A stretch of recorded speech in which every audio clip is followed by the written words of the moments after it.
Capítulo 12. Pasado de una alianza. Narrador. Oh, destino, eres cruel con aquellos que no son tus favoritos, pero también eres justo para darles una oportunidad que solo se le da a los dioses y los humanos, a los asuras y demonios, a todo ser en la creación, en la luz y las sombras, como al caído y al redentor. Pensando y razonando, quizás sientas algo de simpatía por los seres que nacieron del tercer planeta de un sistema solar, quizás te distes cuentas de que todos los seres merecen una oportunidad y otros no merecen que ni siquiera que lloren por ellos al sufrir.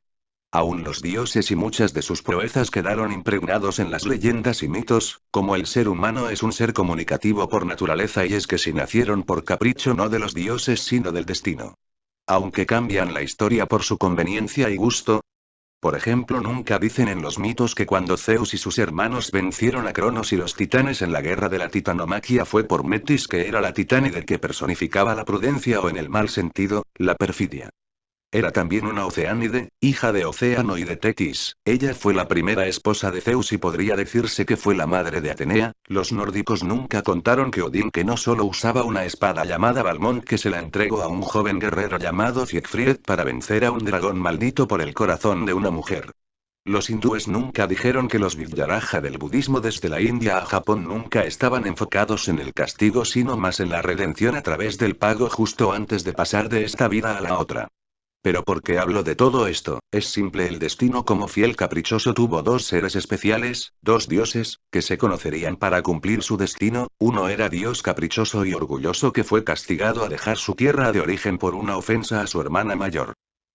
La otra era una diosa guerrera que fue encomendada por su padre a que cuide a los seres humanos y a la tierra. Estos eran Susanoo y Atena. Susanoo, tan fuerte como orgulloso, en medio de un berrinche asesinó al caballo celestial de su hermana mayor, Amaterasu. Como castigo, él se fue de su tierra a vagar por el mundo y conoció a una chica llamada Kusinada. Ella era la octava hija de un hombre que sería sacrificada para apaciguar a un monstruo, una serpiente de 8 cabezas. Susanoo sintió piedad por la chica y decidió ayudar. Habló con el padre de la chica y el día del sacrificio a la serpiente le dio 8 barriles de licor para emborrachar a la bestia, tomando un barril por cabeza. Ahí él se da cuenta que en la cola de la serpiente había un brillo, había una espada capaz de cortar lo que sea, y con esa espada cortó las 8 cabezas de Orochi no Yamata. Esa espada es la Kusanagi, un tesoro legendario. Kusinada se enamoró de Susanoo, pero este no le pudo corresponderle y se marchó a conocer el mundo, al intentar purgarse a ese orgullo que lo alejó de su familia y a entender a los humanos, unos seres interesantes para su opinión personal. Susanoo conoció a otros dioses en otras tierras, algunos de ellos entendían a los humanos y otros los odiaban por cómo eran, así estableció una amistad con algunos, así logró salir de Asia y viajar a lo que fue Europa. En su viaje conoció a un grupo de hombres que traían telares con el símbolo de Atena. Esos eran miembros de la Orden de Atena. Ella moraba en la ciudad de Atenas. Susanoo ayudó a los guerreros atenienses contra un grupo de bandidos y entabló una amistad con ellos, así los acompañó a que conozca a Atena y al resto de sus hombres. Así, gracias a la intervención de Susanoo en la vida de Atena, ella se volvió más cercana a los humanos. Entendió lo que es el odio, el miedo, la fuerza, sus debilidades y lo frágil que eran, su verdadera capacidad de amar. Así ambos estuvieron juntos por mucho tiempo, pero no existe la felicidad eterna. Su tío, Poseidón, retó a Atena por el control de la ciudad, así Atena venció al dios de los océanos. El combate fue épico como despiadado entre ellos. La ciudad estaba de fiestas, pero Poseidón vio que su plan de conquista se vio detenido y mostró su arma secreta, sus escamas marinas en sus generales oceánicos. Ellos atacaron la ciudad, casi destruyéndola, y así asesinaron a varios de los guerreros de Atena. Con apenas 30 hombres de ella y con Susanoo lograron refugiarse al norte del continente. Ahí conoció a otro dios que decidió proteger al mundo de la muerte y la ignorancia y del frío de los océanos. Odín, padre de todo lo que hay, existe y existirá, menos de Loki. Observó que ambos dioses tenían ideales como el suyo, por eso le recomendó que si quería enfrentar a Poseidón y sus ropajes, que vaya a un lugar en el lejano oriente, en el continente de Nu. En ese lugar le dijo que podría encontrar a ciertos alquimistas que aprendieron grandes trucos de metalurgia de los enanos del centro de la tierra, que forjaron sus armas y armaduras de Odín y sus dioses guerreros. Con eso nivelaría la balanza en su guerra. Así su largo viaje empezó, tanto así que Susanoo Yarai se limpiaría en la orden de su destierro de su imponente padre y sus hermanos. Por su viaje al Medio Oriente sufrieron ataque de algunos de los marinos de Poseidón y varios de sus asesinos enviados. Al final llegaron a la antigua India. En Angkor Wat, conoció un humano que había hecho lo impensable. Este hombre alcanzó la iluminación por la meditación y alcanzar el octavo sentido, el Arayasiti. Él viajaba enseñando a otros hombres lo que es la iluminación con dos de sus discípulos como sus guardaespaldas. Estaban exorcizando el gran templo de los demonios y espíritus malignos. Estos eran Misaku Kongo y Narayan Kongo. Estos hermanos con apariencia alta y de monstruos humanizados eran amigos de Susanoo. Misaku era alguien fuerte e imponente que usaba su ira encaminado por su meditación gracias a su señor, y Narayan era más compasivo y amable. Con la ayuda de su señor alcanzó el entendimiento que no todos deben ser perdonados. Su señor Siddharma, o el Buda, luego de entender por palabras de Susanoo y entender su mente, se encaminó a acompañar a Athena como un aliado y sirviente, porque con ella entendió que la salvación no se debe dar en un solo sitio, sino en todo el mundo salvando a todas las almas. Así Siddharma los acompañó, pero para llegar al continente Mu había que ir a los dominios de Izanagi. Él era un ser muy poderoso, un dios con un ego tan poderoso como su poder. El dios de la creación del panteón sintoísmo se había vuelto un amargado por la muerte de su esposa Izanami, que murió al dar a luz un hijo que era la representación del fuego llamado Kagutsuchi. Al verla muerta, despedazó al niño en 10 partes y de sus restos él pudo crear a 10 dioses y 10 diosas de su sangre, pero en eso él decidió rescatarla del Yomi. Rápidamente encontró a Izanami, y le pidió que regresara con él, pero ella le dijo que era demasiado tarde, ya que había comido el alimento del inframundo y que ahora estaría en la tierra de los muertos. Sin embargo, trataría de convencer a los dirigentes del Yomi para que la dejaran irse y pidió a Izanagi que no entrase durante un tiempo. Izanagi esperó y esperó, pero al final se impacientó, así que encendió una mecha y se adentró en el Yomi para buscar a su esposa, quebrando de este modo una de las reglas de la tierra de los muertos. Izanagi buscó a su esposa y cuando la encontró se horrorizó al ver su cadáver putrefacto, lo que provocó la ira de Izanami, la cual mandó a los ejércitos del inframundo tras su marido. Este consiguió escapar. Al salir de Yomi, cerró la entrada con una piedra y rompió el matrimonio con Izanami. Al hacer un rito de limpieza posterior a su regreso, él engendró a Amaterasu, la diosa del sol, de su ojo izquierdo, Tsukuyomi, el dios de la luna, de su ojo derecho, y Susanoo, el dios de las tormentas, océano y tempestades, de su nariz. Al viajar encontró a otros dioses que estaban en neutrales con la misión de Athena y Susanoo. Solo hubo 2 de ellos que les llamó la atención de las circunstancias de Athena y Susanoo. De los 8 reyes de la sabiduría y la luz solo Fudo, el inamovible, líder de los guardianes de los vigilantes de los puntos cardinales.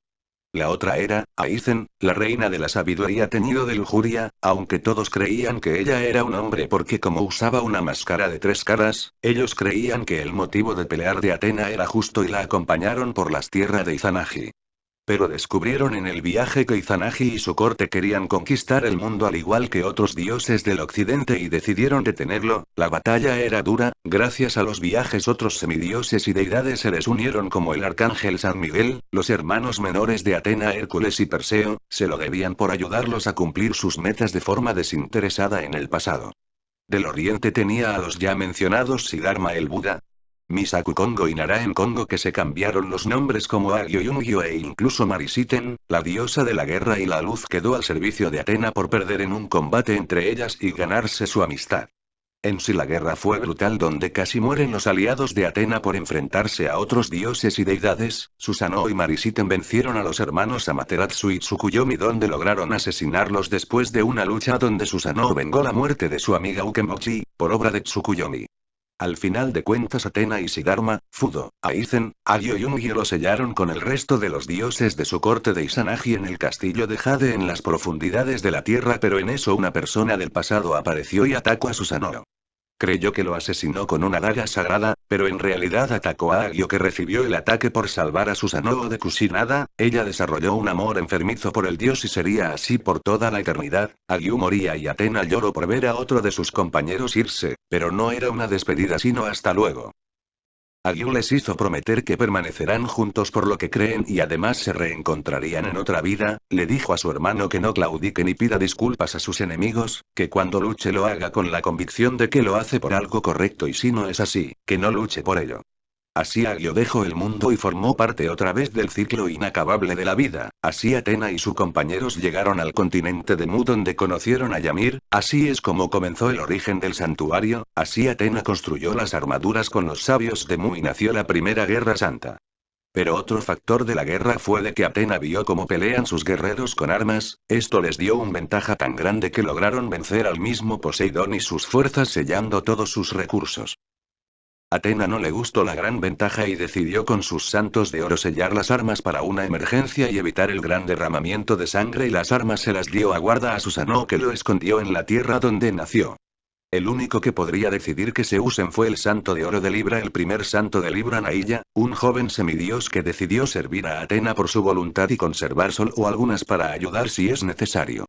Pues si Izanagi se libera algún día serían necesarias esas armas pues había 100 dioses sellados con él y un ejército que fue tomado por sorpresa por Susanoo y Atena. Cuando Izanagi era sellado, dio la orden a sus 3 hijos que reencarnen cuando el sello se esté rompiéndose para conquistar el mundo pues ellos nacieron de él y puede controlarlos como títeres, incluso a Susanoo. Así es como sucedieron las cosas en la era del mito, eso fue lo que se les contó a los involucrados en esta era.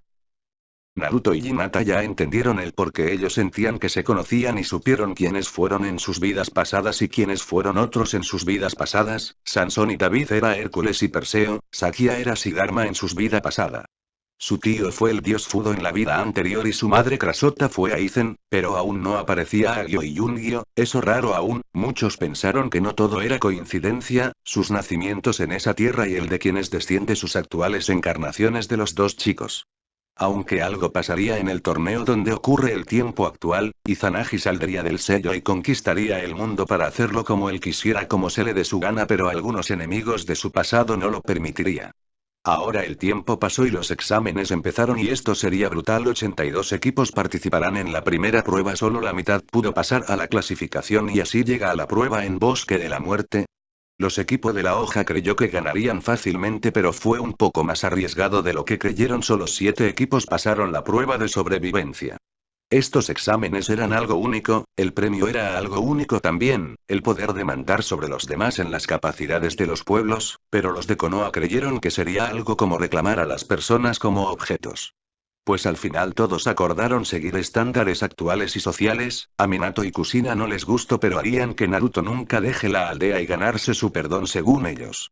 Era obvio que algunos harían un berrinche porque aún creían que se harían las cosas como en épocas de antaño donde la vida de las personas tenía un valor como objeto, eso aún está presente el continente elemental.